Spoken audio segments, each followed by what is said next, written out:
上一台湾节目中您讨论到，你香菇产业链哈，产业链其实非常的长哈。那针对这个产业链里面有很多的问题呢，像先像刚刚您台上这个陈副组长，就是说，其实刚刚农民一直提到，就是说有没有可能跟着林务局契作啊，或者说现在就先开放他们去锯那个相思树哈，因为不要把整棵挖掉，有水保的问题嘛。就说这个部分当然不是农粮署，但是你们是都在农委会里面嘛哈。那您的意见会转呈给林务局吗？或者说林务局在这方面的态度大概是怎么样？那我所知道就是林务局他们针对这个造林的有相关的规定，还有那个华林啊哈，华林也有相关的规定啊，有相关的规范啊哈。所以刚刚这一位乡亲所提出的问题哈。虽然林务局没有来哈，我可以带回去哈，跟林务局转达你们的建议，好不好？谢谢。好，我想请教一下我们的吕博士，就说刚刚民众有提到说这个菌种老化，这样我就说，比如像老母鸡下的鸡蛋比较感觉营养不是那么好了啊。那是不是这个菌种老化也是一个对香菇产业来讲发展很严重的一个影响？那目前就是说菌种老化是什么样叫菌种老化？它的影响程度大概会到什么样？好，那是不是跟我们乡亲做个说明？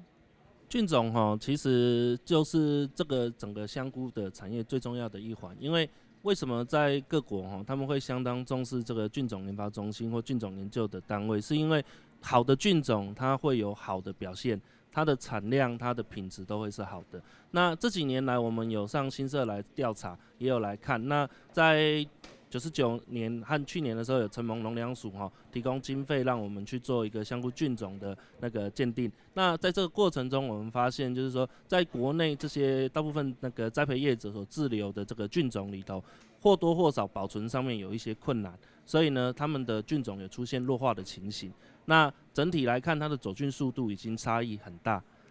那走菌速度差异大的时候，就像人吃东西一样，消化不良，消化不良吸收不好，它就长不出来。无法继续去成菇出来，所以导致后续它的产量的一个问题。那为了解决这个问题，我们除了调查出这个现象以外，我们另一个部分呢，我们针对这些菌种老化的问题，我们开发出了一些保存的技术，包含利用无菌水的保存，然后让业者呢可以在家里头就可以用比较简易的设备，都有这些菌种做一个合理的保存。另外呢，我们有开发出一些检定的标准，未来如果业者觉得有需要的时候，我们可以去帮他做一个恒定，确定他菌种的活力是不是还在合理的范围内。等于说业者他有这个觉得菌种老化疑虑，就可以跟农事所这边提出申请，那你们会去跟他们进行辅导，对，跟检测就对了。好，那像听我讲到这种行业的问题公共的问题也非常的重要也相信同各种关心啦哈。不过再看到讲，你睇台湾嘅香菇市场地位度有青岛嘅香菇係真口嘅，有青岛香菇嘅走势落來。不過你睇全球香菇最大嘅生產國並出口國係中國。你嚟看下中國嘅香菇，同台灣香菇真差到哪位哈？然後香菇打開來地位菌質顏色它淺唔過它金黃它醬，人家香菇薑呢有修剪但是它留它長，那種香氣呢皮起來非常的清香泰國菇的部分呢是講它種菌質顏色比較它沉就是它種嗰種咖啡色啦，那種甚至係它黃奶色樣型再來迄個菇薑呢是有剪，我記得懂搭剪懂搭，所以台灣留它長，中國呢剪它短。咱講佢香氣是無咁好，因為佢保存條件也唔係咁好，故所呢可能皮有點粗朴咪甚至名起來較軟啦，無像台灣嘅香菇按硬色像你喺你提供本鄉親人做了解部分。不過正經的專家還要強調一下，我們農糧署這個陳副組長，我知道您帶了很多這個香菇過來可以告訴我們哪一盤是台灣的香菇？最主要的看法就是我們的這個是有一點皺褶然後是這個顏色咖啡淺咖啡或者咖啡色。那他們的就是說有花紋，很明顯的有花紋然後還有會看到有點油亮亮的感覺，有沒有亮亮的？這個差別在這邊。除了這個花菇以外呢，事實上我今天有帶一個圖片來順便也介紹像這個底下的大家看大陸的剛才是這個那現在底下的還有這個所謂的扁香菇。他們進來的時候，像我們如果去迪化街，還是去一般的那個去外面去抓走私的時候，我們配合他們去的時候，我們發現那個有一紙箱一箱大概30公斤左右，然後裡面扁香菇压得扁扁的哈，紧紧的扁扁的哈，那是只有大陆才有的特有的手法。好像可能听懂的民众谈来哈，有听没有懂，或者要记这么多哈，不是那么容易。来，看来书上俩陪陪哈。然后到民国，大概在民国92年的时候哈，那台湾菇类发展协会都应该成为经济部制裁局去注册商标的哈，然后台湾香菇的这个正字标记哈。然后我想请教一下我们的陈副长，有这样一个台湾香菇正字标记的，就绝对是台湾的香菇。我刚刚讲了，这个要分辨，或许还是有消费者要分辨不太好分辨，对不对哈？那所以呢，我们就辅导那时候的叫台湾省香菇发展协会，现在叫做台湾菇类发展协会哈，在92年的时候，请那个设计师设计这个标章，叫台湾香菇的标章，然后跟那个经济部智慧财产局申请登记哈。那93年登记下来核定了。那香菇协会也找我们大家一起来定个要点哈，要如何使用那个标章的要点。那香菇协会要点也定出来了之后呢哈，然后他就会跟辖内哈种香菇的菇农或者会员或者业者哈，要申请向跟协会申请。那协会申请之后呢，就会去给他看你栽培的规模大概多大，你大概产能是多少。然后就给你多少标章，那个标章上面都有那个流水编号，有流水编号，所以是有配额的。对，照这样子核发，所以今天看到电视的消费者呢，哈，也可以除了我刚刚跟大家介绍如何来辨别这个大陆的香菇跟台湾的香菇区别以外呢，哈，也可以认明这个标章啊，跟大家说明。台下哪位乡亲，你有参加这个台湾香菇认证的？像说我们目前哈，我觉得说像第三国的进来，就是说他这个国家他没有生产香菇，在这个地方没有生产香菇，为什么从这个国家进来到我们台湾来？假设说这个巴西没有生产香菇哈，可是台湾却有从巴西进口的香菇。对，这个像说对，像我们在去年99年到那个100年的下半年哈，是由基隆把关的嘛，关税局。是。那在100年的11月份。是由我们那个台中关税局把关。那为什么一家叫做是那个进口商为商旺农业株式会社它的地址生产地址，它报关的地址是在高信郡。可是就我们所知高信郡我们上网去查出来，它是韩国的太空基地之一耶，会不会很奇怪哈？那有生产香菇吗？我想请这个关税局啊，跟相关的单位可不可以给我们一个查明的现象？对对对。好，这是您的疑问。这是我的疑问。手爱受低啦哈，你要知道香菇的配种哈，好像申请农民哈是要写切结书的，是不是？到底要不要写切结书？这一包香菇是谁的？来跟我们讲一下好不好？好，你们要去申请这标章，真的要写切结书吗？切结什么？我们如果说被抓到里面有放大陆香菇的话，我们要被罚款100万。如果有鱼目混珠的话，要罚100万。对。所以这个就确实是我们这个台湾香菇品质保证最好的一个说明就对了。对。所以你们会爱护自己的商誉嘛？当然。就是说我们这差不多将近快10年的这，我们都一直在维护这个商标，所以我们那个协会啊，也针对这个标章啊的把关很严格，只要不是菇农还是说有相关协会那边有登记的，不可能给他这个商标。OK。所以要用那个商标那上面都有编号。都有编号，然后这个查到原本的货主是谁。所以这个编号等于说是生产者的一个身份证号码就对了。对。OK， 好，谢谢。最近其实除了这个大陆走私香菇对我们的菇农影响很大之外呢，这油电和电都涨了，对你的烘焙香菇有没有影响？可以这个我们有没有相信可以跟我们说明一下？后续我们的油价高涨，对我们农民实在是它的成本本来一包可以节省个2块钱，它现在可能要增加2块钱，所以说整个油品对我们菇农，增加的以上当的负担啦。刚才请教一下啦，你的配香菇它提配9点钟，配早24点钟啊。24点钟，那这个含水量在百分比多少？比存到5%吧。所以后来都熟的呗。所以要配24点钟都会用油。所以用这个。新沙油量，那可能占所有农产品底部差不多占90%超高的啊。所以讲新沙油用量很大，可是它的价格在5年前跟现在来比，差不多起5倍啊。哦，5年前的油价比掠下油价起就5倍很多啊。所以讲，掠对农民增加了伊他的负担啦。那你调整销售价格就好了。问题的，加销售价格的整个市场机制啊，没讲卖2钱就卖2钱啦，哦，加机制市场啊，所以讲，政府啊，注重安尼问题。那我想请教一下陈副组长，这方面有什么样的回应吗？针对乡亲的提问。刚刚乡亲提到这个产销履历的哈，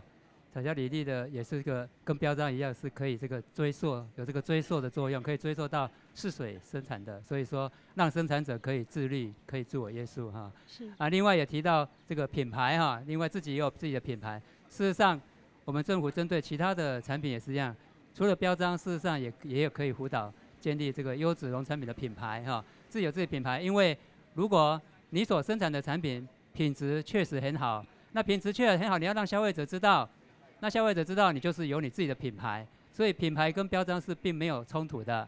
是可以一起的，因为这样有品牌才可以显示让消费者知道你这个品牌就是你所谓的品质好的，所以说品牌也是可以同时存在的。是这样。那刚刚有提到说这个从第三国进口，那可能这个进口国本身是没有生产香菇，或那个产地是没有种香菇，可是这样也能够申请海关进到台湾来。那他觉得这部分他们都觉得很疑惑啊，这把关的工作是出了什么样的问题吗？还是说这个实际的作业状况是怎么样？是不是请副组长也跟我们说明一下？这个现行这个查缉走私的单位哈，在这个进口的部分哈，在港湾港口的部分是属于财政部关税总局各地方的关税局，像他刚刚说的基隆的关税局啊，台中的关税局啊，是地方关税局他们的官员他们的那个权责哈要去查。那另外针对海岸的、沿岸的跟室内的查缉的是海巡署在查，也有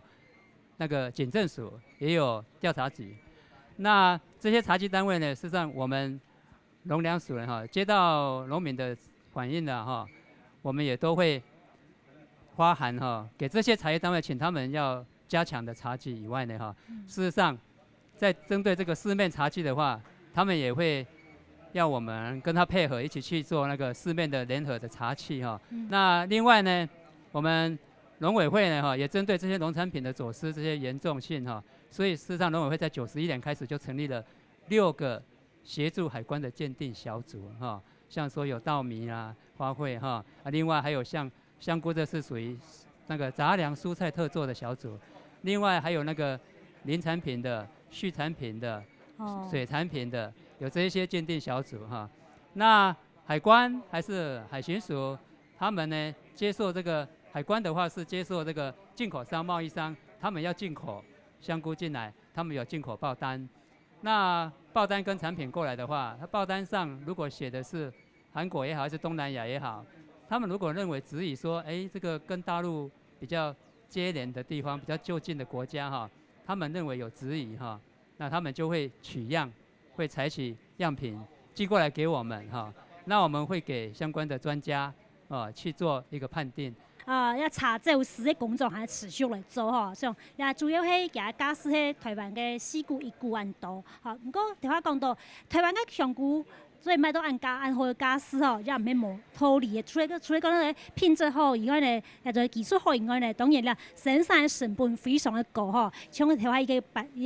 李总讲到，但如何5年之间吼，起就5倍很多吼。像香港的罗总官司讲，你看农民的生产成本，虽然刚刚讲叫做提供低利贷款，不过光是油价就起5倍啊！你要部分农费有麻办法在天数农民吗？干燥香菇的锅炉油啊，涨得特别高，涨了3倍多。所以讲这部分啊，特别拜托那种油公司，这个部分还没谁降价。那农用的油还没谁降价，那售价，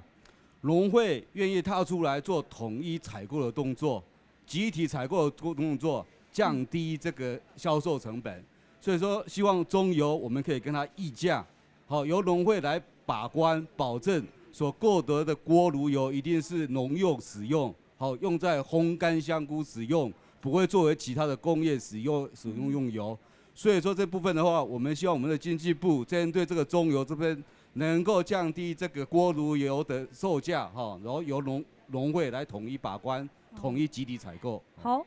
感谢台当来宾的回应哈，上个开放你台下乡亲哈，我们再开放给台下乡亲发言。等一下，我们请台上来宾做最后的回应跟总结哈，来个乡亲。我也希望说能够建议说我们公部门能够来协助我们地方发展这个香菇产业的品牌，还有附加价值的提升。那首先就是说，我们新社气候宜人，非常适合观光，所以说我们的休闲产业是非常的发达。是。那在我们的指标，我们的香菇街上面，它虽然有商圈的建立，但是就是说缺乏了其他的配套的措施，它需要很多的建设，让游客能够他希望成为游客。还有哪些建设是你觉得现在不足的？他现在举例一下。所谓的停车场，还有一些公共设施，还有当然也要协助一些店家的产品的开发。那让它成为说来到新社必有的一个景点，它一定要停留在香菇街。除了看花海，也要来吃香菇。哎，是的。另外的话，就是希望也建议说，能够协助说，在这边成立一些在地的一些小型的加工厂，就是说配合休闲景点的一些贩卖销售。因为我们这边有很多的香菇餐，那变成说地方的特色餐，其实大概都停留在火锅啦。我希望说，如果说我们在地的农产品可以在地加工，那相对的话，它可以提供这些多样化的一些产品，让游客觉得。那你觉得香菇还可以加工成什么样的产品是需要这些小型加工厂来做的？我个人是开发香菇冰淇淋啊，但我觉得说香菇冰淇淋啊，我觉得说应该还有很多的东西可以开发，那相对应该会对我们香菇是有帮助的啦。还有哪位乡亲对于我们这个新社香菇产业有建议的？这位先生，希望咱俩相关单位加强查起做事，加强个咱俩发展，咱俩想到我用了台湾的香菇，这样子来保障咱俩消费者，咱俩香菇的股农。好，罗兰。其实民众还是一直提到这个茶器走私这个部分啦，所以这里说这个部分当然农委会也有一部分的责任，当然海关呢海巡署都有责任。那怎样共同来担负起这个责任，做更严格的这种茶器的动作？好，这个走私进口香菇呢，对我们国内的产业确实有相当的冲击哈，包括对我们国内农民的权益有影响，所以我们农委会也都非常重视哈。所以都会时常多次的会建议这些茶具单位要加强茶具。那在这边呢，也呼吁各位乡亲呢哈，如果你们有发现市面上还是哪一家店家在贩卖像大陆的这种花菇的类似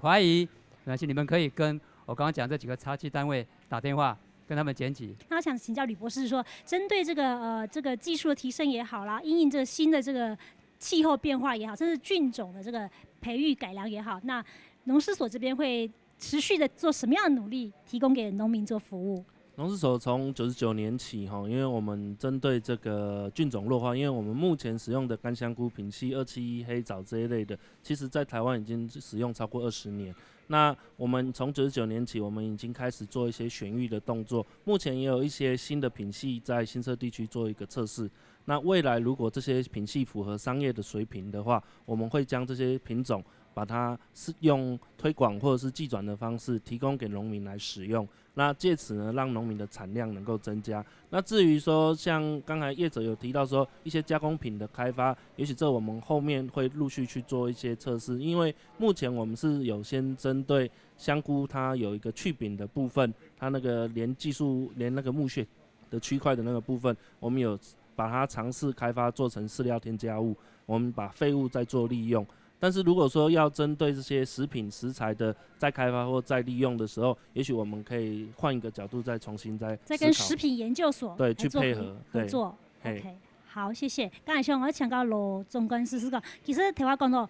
形象上去，伊就其中因为可能你还种诶，伊的共享设施啊，甚至停车场啊，含美安万山，甚至啊讲迄边叫做小型加工厂啊，做含较多的加工的部分哈，所以像比如说。香菇冰淇淋哈，那边像来香菇香草也讲其他部分哈，做干燥什么盐酥香菇啊，或者是沙茶香菇的，那部分还没做，你个农非来持续来达标的方向。反正点问题进前啦吼，先拜托因的政府啦吼，因今日乡区的充电、铁界都系因的相思树啦吼，这个问题今日会解决。吼，天热因的锅炉油的部分降价，过来到因的菌种研发中心，吼，设立到新下，过来到因走私的问题加强查缉，吼，所以这4个大问题吼，对因乡区的产业影响真大啦吼，所以拜托政府会重视这4个问题。今日的村民大会呢，来帮大家了解新沙了乡区产业还有个问题出到哪边，还有各个办法，然后建议喺哪条东西呢？好像都到讨论当中的提出的新的想法，要帮电视机头嘅观众朋友做一个了解。以上我今日村民大会节目，感谢我收看，希望大家按时再会，谢谢。